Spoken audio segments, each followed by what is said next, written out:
नमस्कार, आप देख रहे हैं कमोडिटी राउंडअप। मैं हूं मनीषा गुप्ता। बात आज करेंगे चांदी की, जहां पर IIBX में ऑफ कोर्स चांदी ने जिस तरह का कारोबार किया है वो तो काफ़ी स्ट्रांग है। ऑलमोस्ट 500 टन का काम किया जा चुका है, लेकिन मांग अब बाजार की ये है कि और भी क्वालिफाइड ज्वेलर्स इसके मेंबर्स बने और जो मियाद है या जो टर्नओवर है या जो उनकी ज्वाइनिंग कैपेसिटी होती है उसको थोड़ा सा यहाँ पर लोअर किया जाए ताकि ज़्यादा से ज़्यादा ज्वेलर्स यहाँ पर ज्वाइन इन हो सकें। इस पर करेंगे चर्चा।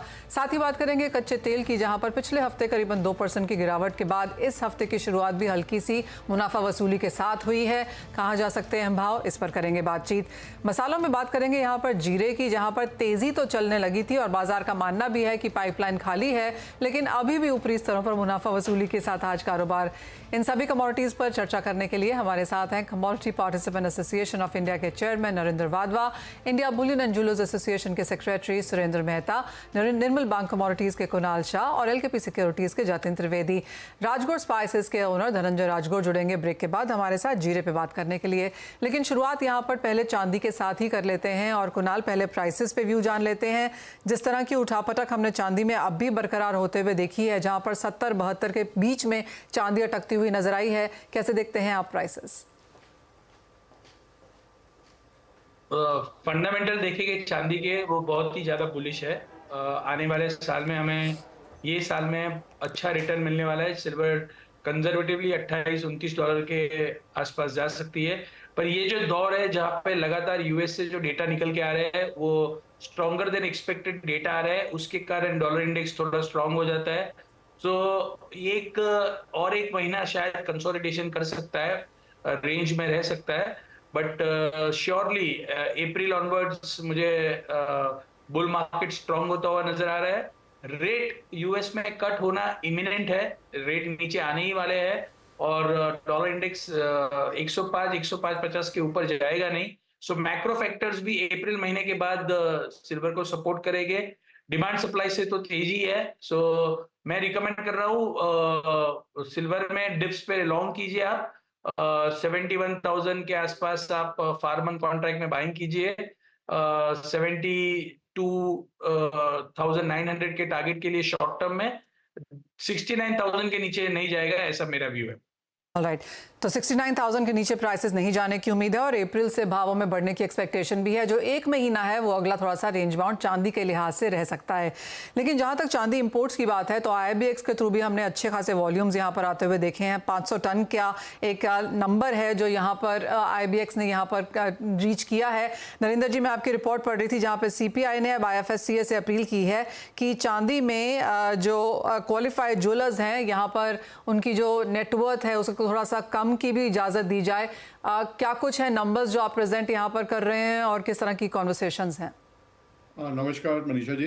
देखिए, हमारी कंटिन्यूस इंटरेक्शन रहती है रेगुलेटर से, IFSC रेगुलेटर से। लास्ट वीक हमारी मीटिंग हुई थी तो हमने अपनी अप्रिहेंशन जताई थी वहां पर कि हम कैसे ट्रेड को बढ़ा सकते हैं गिफ्ट सिटी के अंदर। और उसके अंदर थोड़ी सी ट्वीकिंग हम चाह रहे थे कि जैसे क्वालिफाइड ज्वेलर्स जिन्होंने एक नेटवर्थ का क्राइटेरिया रखा है कि 25 करोड़ की नेटवर्थ होनी चाहिए अगर किसी ज्वेलर को इंपोर्ट करना है गोल्ड, तो उसी क्राइटेरिया के अंदर सिल्वर भी लाए थे।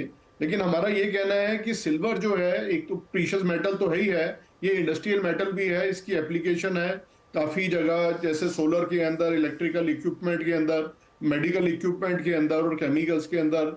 आपका ई व्हीकल आ रहे हैं और वहां पर भी इसकी काफी एप्लीकेशन है। तो हमने कहा है कि ये जो क्राइटेरिया है 25 करोड़ का, इसको घटा के एक स्पेशल कैटेगरी बनाई जाए जिसके अंदर सिल्वर इंपोर्टर जो हैं उनको 10 करोड़ का नेटवर्थ का क्राइटेरिया जो है उसके ऊपर दिया जाए, जिससे कि हमारे को लगता है ये मार्केट काफी बढ़ेगी गिफ्ट सिटी से। देखिए, गिफ्ट सिटी गवर्नमेंट का पूरा फोकस है कि इसको सक्सेसफुल बनाया जाए और थोड़ी थोड़ी धीरे धीरे ट्वीक करके इंपोर्ट जो है वहां से चैनलाइज करे जाएं, तो उसी दिशा के अंदर सिल्वर का भी वही रहेगा। और हमारा कहना है कि अगर हमारे को बढ़ाना है इस मार्केट को, IFSC को सक्सेसफुल करना है, इंपोर्ट वहां से करने हैं, तो ये थोड़ा सा नेटवर्थ के क्राइटेरिया को थोड़ा ट्वीक किया जाए।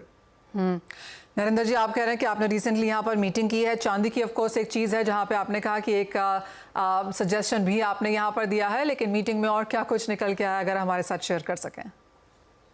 देखिए, ग्रोथ ऑफ द मार्केट, जो जो चीजें हो सकती हैं वो हम कंटिन्यूअसली एज ए एसोसिएशन बात करते रहते हैं। और थोड़े से डॉलर को लेकर जो कि सेटलमेंट है, क्वार्टरली सेटलमेंट एक क्राइटेरिया है जो कि लोकल ज्यूरिसडिक्शन में है, क्वार्टरली सेटलमेंट करनी होती है। तो हमने कहा कि इंटरनेशनल टेरिटरी में हमारे को बेस्ट प्रैक्टिसेस देखनी है अदर ज्यूरिसडिक्शन में। तो ये जो क्वार्टरली सेटलमेंट वाला है, ये भी एक हमारा सबमिशन रहा है रेगुलेटर को, गिफ्ट सिटी के, कि वो हटाया जाए क्वार्टरली सेटलमेंट का। इसी तरह केवाईसी नॉर्म्स है, एनआरआई को एक्सेस दी जा रही है आईएफएससी में, तो उनके डिजिटल केवाईसी जो है, ऑनबोर्डिंग प्रोसेस है, वो अभी यहाँ पर नहीं है गिफ्ट सिटी में। तो वो भी हमने मांग करी है कि हमारे को वो भी लाने की जरूरत है, क्योंकि ये मार्केट बड़ा बनता जा रहा है, बहुत इंटरेस्ट है एनआरआईज का, फॉरेन इन्वेस्टर का गिफ्ट सिटी के थ्रू रूट करने का।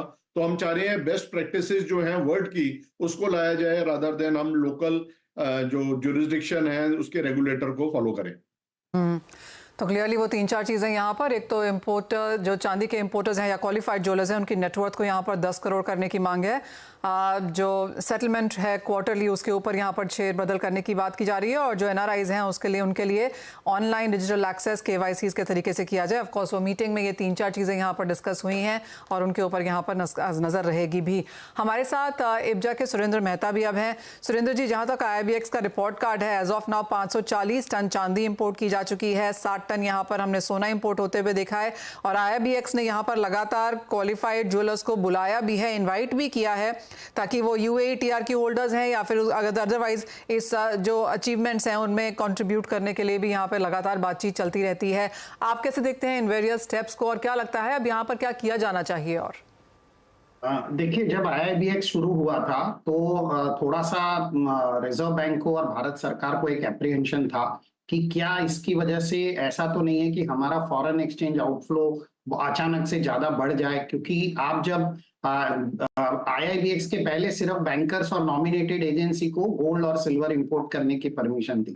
उसके बाद IIBX आने के बाद हमने एक ज्वेलर कैटेगरी को उसके अंदर लेकर आए और उसको क्वालिफाइड ज्वेलर्स की एक कैटेगरी बनाई, जिसकी नेटवर्थ 25 करोड़ रुपया रखी। उसी समय ये रिजर्व बैंक ने और तमाम एजेंसियों ने तय कर लिया था कि पहले इसको धीरे धीरे देखेंगे।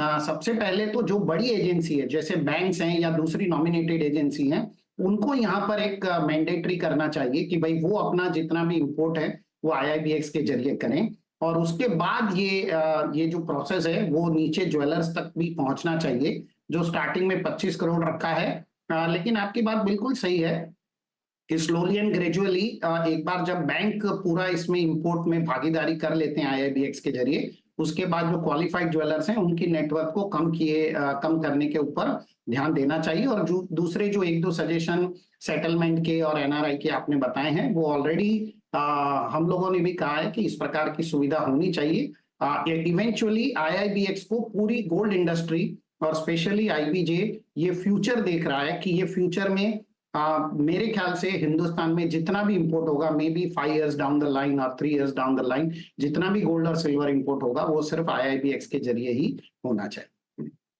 सुरेंद्र जी, जहाँ तक एज ऑफ नाउ डोमेस्टिक मांग को लेकर नंबर्स हैं, वो आप कैसे देखते हैं? क्योंकि जनवरी फरवरी के जो नंबर्स हैं बहुत ज़्यादा सपोर्टिव नहीं हैं। अब आगे जाके ऑफ कोर्स अक्षय तृतीया है, शादियाँ इस बार सारी second half of the year में हैं।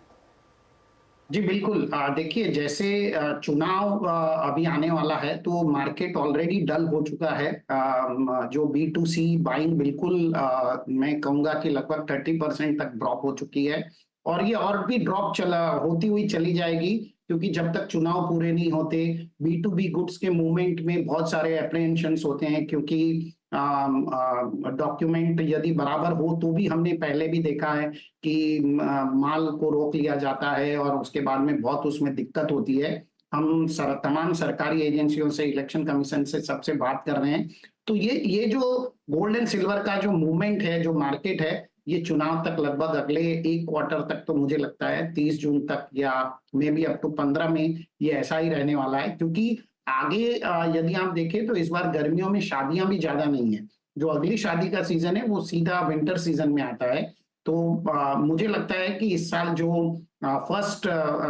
ये जो सेकेंड क्वार्टर है, अप्रैल में जून, उसमें गोल्ड और सिल्वर इंपोर्ट के नंबर्स बहुत ही कम होंगे।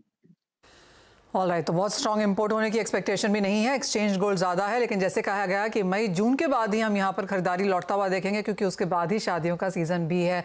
बहुत शुक्रिया मिस्टर वाधवा। सुरेंद्र जी, आपका समय निकालने के लिए एक ब्रेक के लिए रुकेंगे, जब लौटेंगे तो जोड़ेंगे यहाँ पर अपने एक्सपर्ट्स को, लेंगे ट्रेडिंग स्ट्रैटेजीज।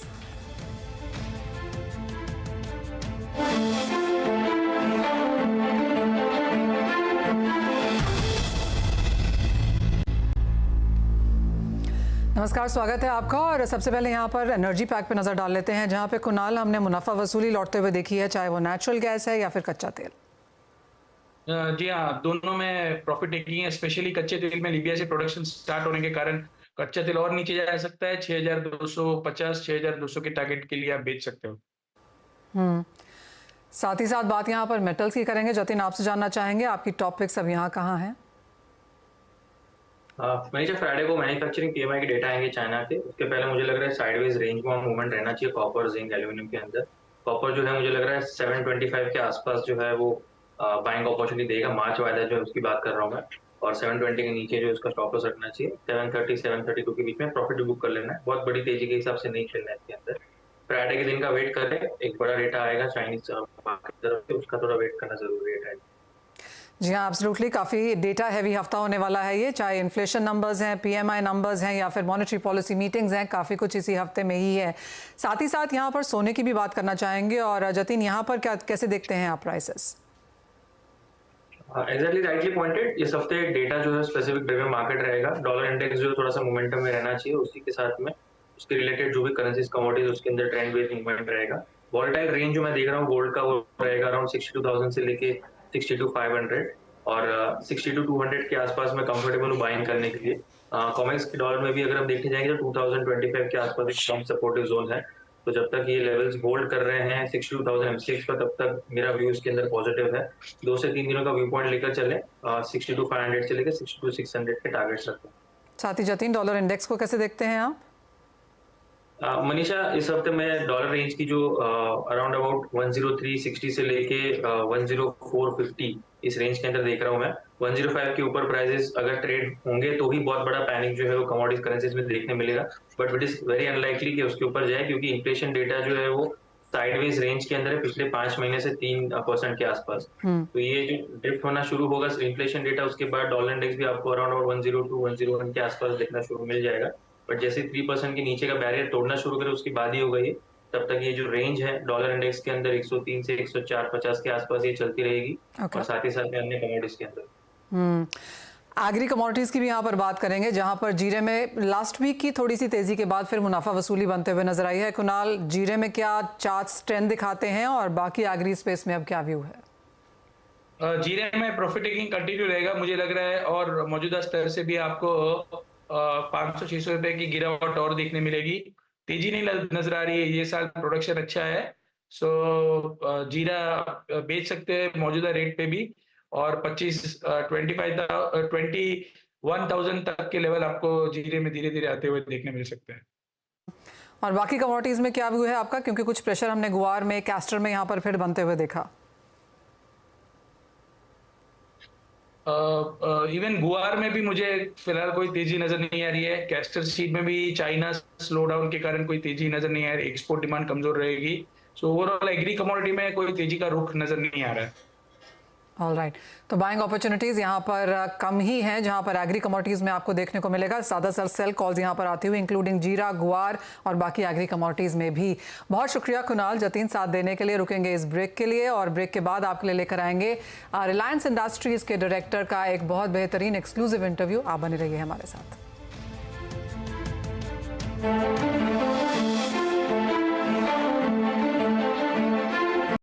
बता दें कि मनी कंट्रोल पर दिए गए विचार एक्सपर्ट्स के अपने निजी विचार होते हैं। वेबसाइट या मैनेजमेंट इसके लिए उत्तरदायी नहीं है। यूजर्स को मनी कंट्रोल की सलाह है कि कोई भी निवेश निर्णय लेने से पहले सर्टिफाइड एक्सपर्ट की सलाह लें।